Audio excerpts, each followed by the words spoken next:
Paradas grandiosas. Precisão militar.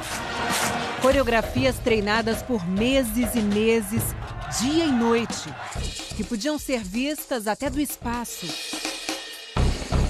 A capital moderna, o interior atrasado. E, acima de tudo, uma devoção completa pelo regime. Assim é a Coreia do Norte, o país mais fechado do mundo, que voltou ao noticiário esta semana. O líder Kim Jong-un e o presidente da Coreia do Sul, Moon Jae-in, se reuniram mais uma vez em busca de paz na região. No começo do mês, uma equipe do Fantástico passou 11 dias na Coreia do Norte. Uma nação pequena, pobre, mas que tem armas nucleares. É raro que jornalistas passem tanto tempo lá. Para conseguir o visto, as negociações foram longas e complicadas. Como mostram agora os repórteres Álvaro Pereira Júnior, Stephanie Lotufo e Wellington Almeida. Dia 2 de março de 2018. Procuramos a Embaixada da Coreia do Norte em Brasília para uma reportagem sobre um passaporte brasileiro emitido misteriosamente em nome do líder Kim Jong-un. Eu não vou falar sobre isso aqui.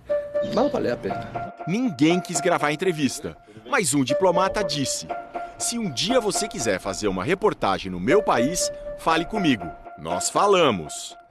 Várias vezes. Foram 6 meses de negociações delicadas, de idas, de vindas, de mudanças de data, de cancelamentos de voos, até que finalmente a gente conseguiu isso aqui. Nosso visto para a Coreia do Norte, o país mais misterioso e fechado do mundo. O que a gente vai fazer lá?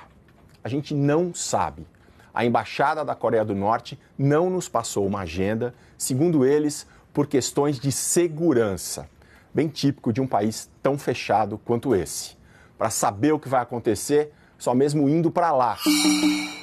Saímos de São Paulo. Por que dessa viagem? Me explica, por favor. Eu não sou jornalista, eu vou fazer uma reportagem lá. Voamos para Doha, no Catar. De Doha para Pequim. De Pequim... Agora começa a última etapa da nossa viagem, que é sair daqui de Pequim, na China, para a capital da Coreia do Norte, para Pyongyang, no voo 121. É 1 hora e pouco de voo e a gente está lá. Já na chegada, uma amostra do rigor dos próximos 11 dias. Malas reviradas na alfândega. Eles cismaram com umas revistas minhas sobre música inglesas, mas passou. Vieram 3 pessoas nos recepcionar e agora, de agora em diante, é estrada e trabalho. Nossos guias, vamos chamar assim, falam espanhol. E na van, finalmente, revelam onde vamos ficar. O Hotel Yanggakdo, numa ilhota no rio Taedong, que corta a cidade. No saguão, mais um sinal da vigilância implacável. Uma braçadeira de uso obrigatório. Jornalista, em coreano. É o que eles disseram, o P é de press, imprensa em inglês. E tem que pagar, é 30 euros cada braçadeira. Próximo passo, aprender as regras para jornalistas estrangeiros. Artigo 25. Proibido cometer atos que distorçam a realidade do país e que violem a estabilidade e os interesses da sociedade. E o Código Penal, no artigo 62, ameaça. Pessoas que cometerem atos de propaganda contra o Estado receberão pena de 5 a 10 anos de reeducação pelo trabalho.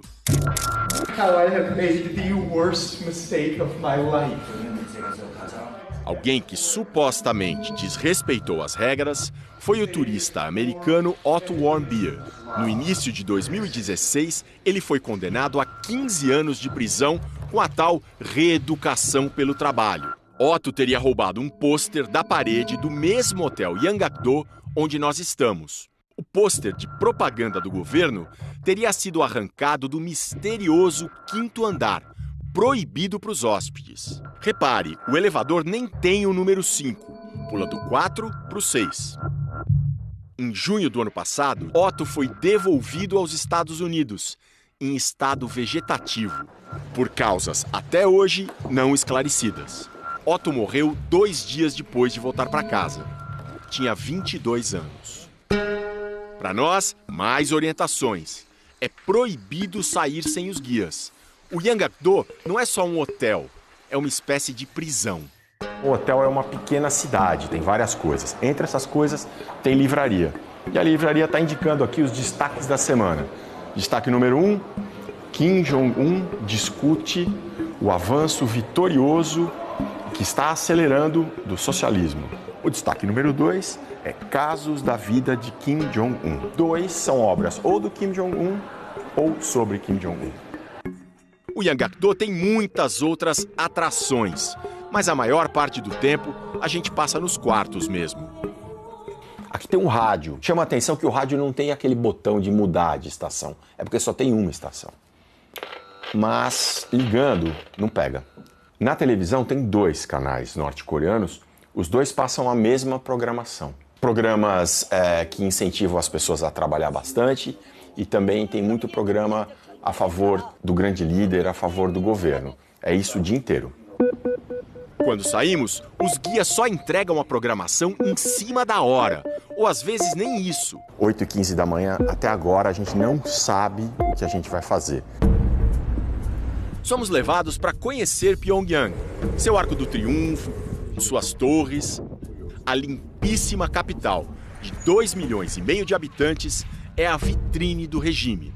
Por todo lado, imagens gigantescas de Kim Il-sung, fundador do país, que governou de 1948 a 94, e do filho dele, Kim Jong-il, que comandou de 94 a 2011. Kim Jong-il é pai do atual ditador, Kim Jong-un. A Coreia do Norte é a única dinastia comunista da história.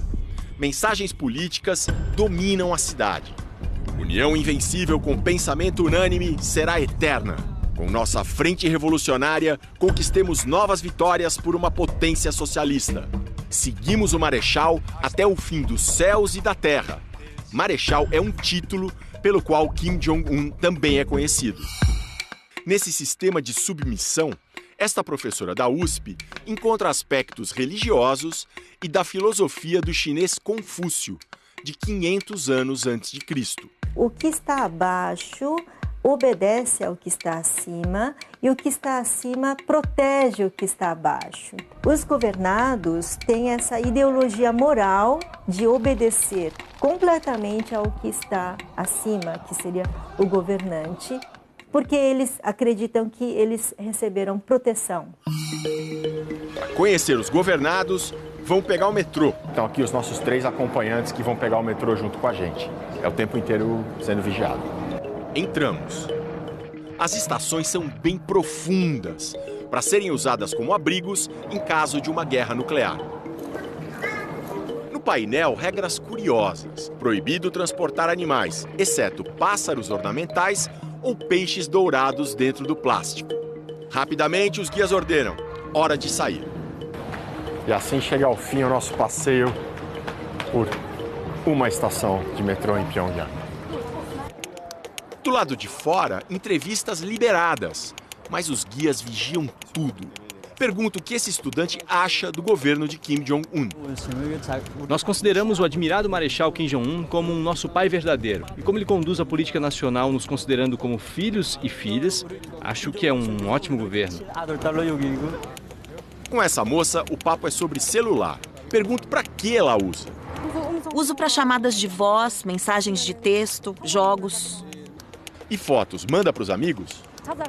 Para isso, precisa se registrar num serviço, discando 999. Mas eu nunca me registrei, então não mando minhas fotos para ninguém. Você vê notícias no celular? Sim, vejo todos os dias. O site é do principal jornal, o Rodong Sinmun, que, como todas as publicações, reproduz a visão do Partido Único. Thank you very much. Thank you. O que a Dankyon e todos os norte-coreanos acessam é uma intranet, uma rede altamente controlada. Internet, eles nem sabem o que é, só os estrangeiros podem se conectar oficialmente, comprando celulares especiais. Mas... para ter um pacote de 1 giga, são 200 euros. 200 euros dá R$1.000. Vão ficar sem internet mesmo, paciência. Este aluno do ensino médio nem tem celular. Diz que a maioria dos amigos também não tem. E música, qual é o seu tipo favorito? Música revolucionária. E as letras? as que falam do nosso grande líder Kim Jong-un. Chama Justin Bieber. Existe um cantor canadense famoso no Brasil chamado Justin Bieber. Já ouviu falar? O tradutor, que também não sabia quem era Justin Bieber, pergunta. Resposta: não conheço. Num outro bairro, dos mais modernos da capital, essa estudante de engenharia tem celular. Já ouviu falar em Facebook? Facebook? Não entendo essa palavra. O tradutor também não sabia o que era. Eu explico que é uma coisa da internet. Não conheço. E de filmes ela gosta? Gosto especialmente dos filmes que tratam dos feitos dos nossos grandes líderes. A devoção ao regime é absoluta. E é assim desde a fundação, há 70 anos. Até então a Coreia vivia numa disputa entre dois irmãos imperialistas. Os coreanos diziam que eles eram um camarão entre 3 baleias, o Japão, a China e a Rússia. De 1910 a 1945, a Coreia não existia como nação. Era uma colônia japonesa de relações tensas. Em 1948, com o fim da Segunda Guerra Mundial e o Japão rendido, a Coreia foi separada em duas. A do Norte, comunista, controlada pela então União Soviética, e a do Sul, capitalista, pelos Estados Unidos. A linha divisória era, e é, o Paralelo 38. Duas superpotências decidem fazer isso. Com base no paralelo, simplesmente metade do Norte é minha, metade do Sul é sua. Em setembro de 1950, a Coreia do Norte, sob o comando de Kim Il-sung, invadiu o Sul. Os Estados Unidos conseguiram autorização da ONU para um contra-ataque devastador. Foram quase 3 milhões de mortos, até um cessar-fogo em julho de 53. Nunca se assinou um acordo de paz. É como se o país vivesse em guerra até hoje. O regime se aproveita da situação para estimular o fanatismo patriótico, que aparece com toda a força nas épocas de festa. E esta é uma época de festa. De festa e de tensão. Tá rolando uma correria aqui, a gente chegou de uma visita a uma fazenda, a gente pensou que ia jantar, dormir, mas nada disso. Disseram, vocês têm 10 minutos para descer, trazer todo o equipamento que vai passar por uma inspeção. E não dizem mais nada. Depois da inspeção, de horas, os guias mandam entrar correndo no ônibus. Passamos 2 horas na fila, de repente foi uma correria insana. Agora estamos indo para esse evento que ninguém sabe o que é. Era um luxuoso musical de louvor ao regime socialista. Noite de 8 de setembro. As grandes festas estavam só começando.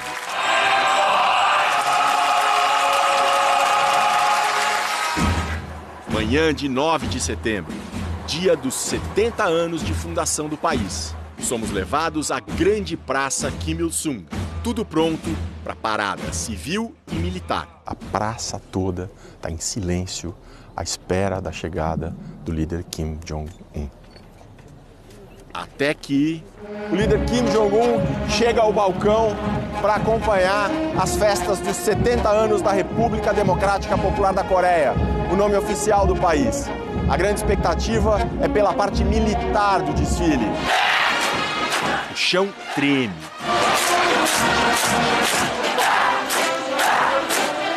A Coreia do Norte é a sociedade mais militarizada do mundo. Tempo médio de serviço: 6 anos para os homens e 5 para as mulheres. A parada prossegue e uma ausência chama a atenção. Está chegando ao fim a parte militar da parada e não houve a apresentação de nenhum novíssimo armamento, por exemplo, um míssil intercontinental. Isso reforça a atitude menos agressiva que os norte-coreanos vêm tendo nos últimos meses.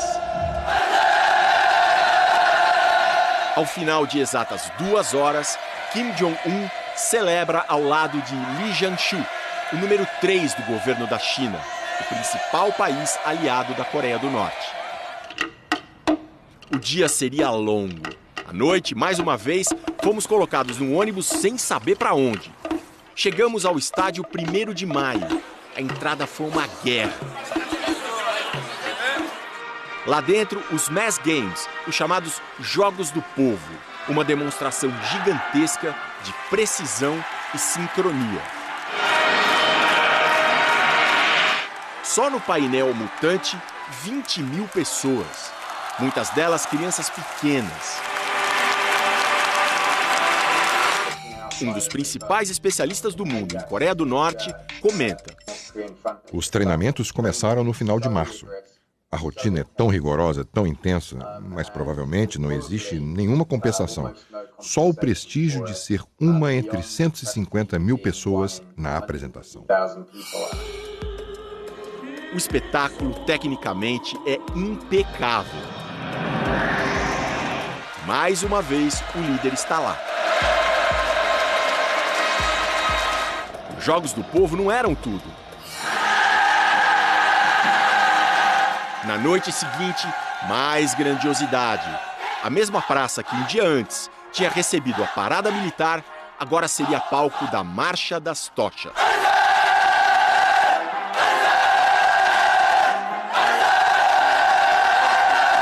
Dezenas de milhares de estudantes de ensino médio superior demonstram com unidade matemática seu fervor pela dinastia Kim. Manzé! Viva! As comemorações finalmente terminam. Mas não a nossa viagem. Na semana que vem, o que se come na Coreia do Norte? Um pouco doce e um pouco apimentado ao mesmo tempo. O zoológico dos tigres tristes. Uma viagem pelo interior, vedado para os estrangeiros. A voz operária. Será que no comunismo dos Kim, os trabalhadores se sentem no poder? E os norte-coreanos que aprendem português. Vocês conhecem alguma coisa da comida brasileira? Acho que o feijão é arroz e batata. Domingo que vem, em mais um episódio de 2018, 11 dias na Coreia do Norte.